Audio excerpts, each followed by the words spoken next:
You know, the garden is one of the greatest places on earth to learn stuff about life, about yourself, about you know, agriculture. Obviously, you can learn so many things that you never would have thought you could learn in the garden. I mean, like for instance, this year, we already knew this, but we could have learned that no water winds up being a bad thing, right? Because we had a lot of water earlier in the year, and now we haven't truly had rain in over a month. Maybe, I think we had 2 1/100ths or 2/10 of an inch of rain maybe a couple weeks ago, but maybe it's been 2 months. I'm not sure how long it's been since we haven't had rain, but it's very obvious because the ground is cracked open like this all across the area, all across the garden. And you know what we also learned this year is that sometimes things just ain't gonna go as you planned, which I talk about that every year because the garden never goes exactly as you planned. But maybe this year was a little more so. People do a land Sabbath. Okay, people wind up doing a land Sabbath sometimes, and that's essentially where they went 6 years of planting an area, and then they let that area rest for the next year. For the 7th year. Sabbath, right? Land Sabbath. This garden's beat to heck. We've planted it for 11 straight years now, and it's tired. And really, so are we. So we learned so much.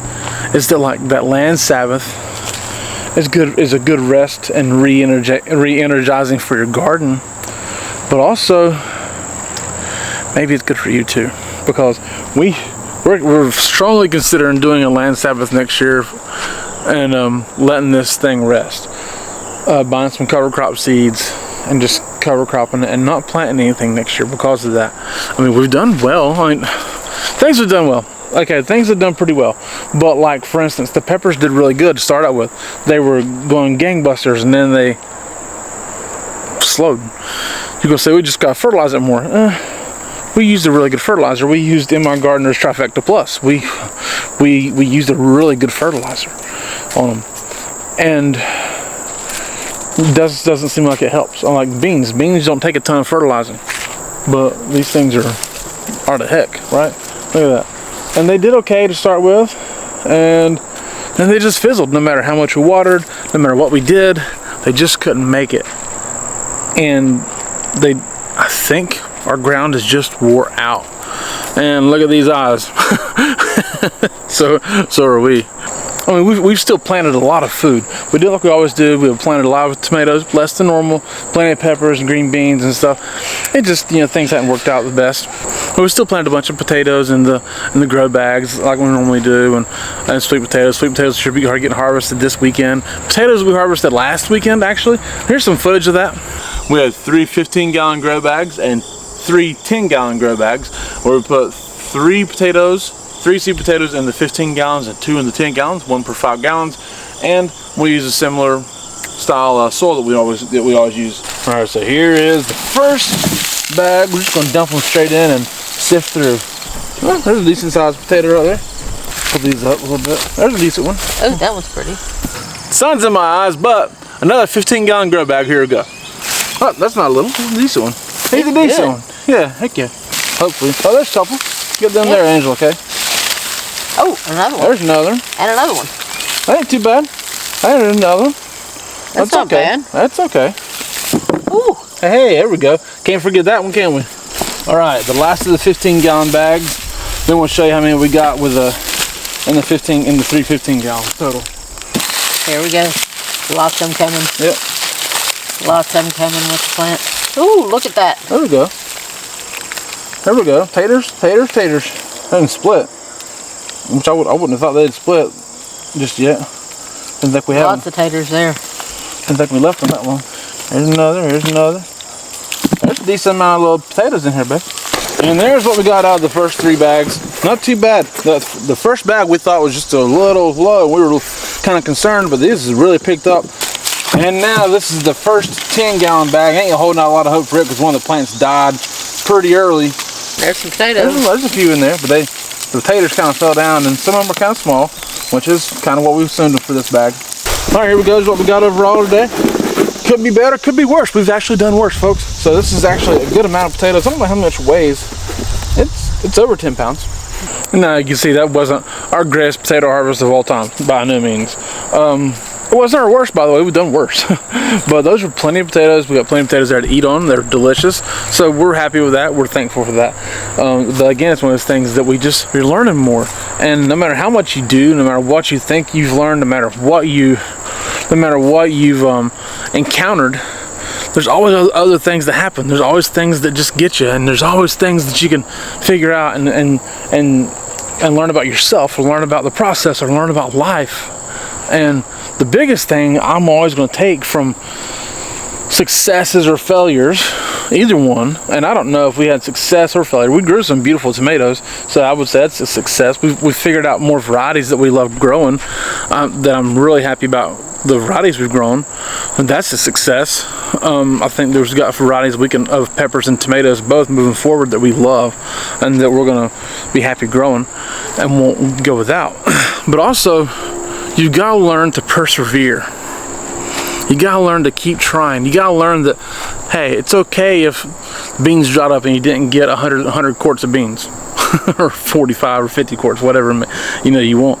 But it's okay that some of the stuff waned over the end of the season. It's okay that stuff didn't go the way you wanted it to. When things don't go your way, you can get upset about it, and that's okay. It's human. But the best results in life always come from perseverance and trusting when things don't look like they're going your way, trusting when things haven't went your way, trusting when things look bleak, trusting and persevering, even though the human side of you says there's no reason for that. There's no reason to keep doing this junk. There's no reason. Perseverance produces character, hope, right? And hope does not disappoint us. I think a really smart guy wrote that in a book one time. But this is what you do. You do things, what you love doing, what you feel like you should be doing in your life, and you persevere, and you learn. It produces better character in your own self, and you'll get better at what you're doing. You'll be happier doing that, and you're going to produce more fruit in your own life. Not just fruit from your garden, but fruit from your own life. When you persevere, when things don't go your way, when you drown out the noise from the motorcycle, or the music playing over this next door, or all the neighbors who are loud and annoying, and you just keep going. Don't listen to the noise. Don't listen to the junk. Just keep going. It didn't produce a great video if there's noise, but it does produce, I think it does produce good thought for us. How about that? Good learning. Beautiful tomatoes, see? It ain't like I was a lost, goodness. Beautiful tomatoes. These are great tomatoes. I mean, yeah, okay, you see this is died off. I think it just got broke. But beautiful tomatoes in there, look at that, see? Awesome tomatoes. See, you can get beautiful tomatoes even in a learning year. Even in times where,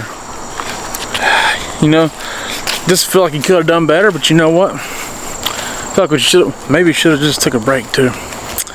Because our dried up, worn out garden is kind of a metaphor for Angela and I in a way. It's a metaphor for life sometimes. Doesn't mean there's something wrong with you. It means you're worn out. Need a break. But no, we're okay.